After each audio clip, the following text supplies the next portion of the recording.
den düşünme ağaçtan oğlum ya sulayım. Korkum ben. Etmese ben bunu Mustafa'm tanrımanla Baba buradan korkum ben korkmuyorum.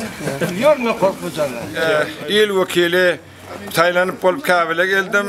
Şehirde bular milletimiz bir merasim alıp bir yerde bir davaralı yığınak geçti.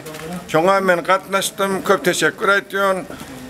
Ulul Türkmenime ve hem Afganistan'da yaşayan Türkmenlerimize hem dışarıdaki Türkmenlerimize hem Afganistan'daki Çepeştun musun, Çetacik, Özbek, Afganistan vatanımız, şu vatanımızda yaşayan hem millete Türkiye'mden tebrik ediyorum.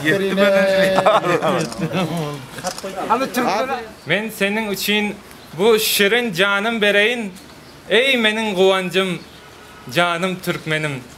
Hem de sana bu tamam cihanım bereyin, sensin menin barlığım, kanım Türkmenim. Allah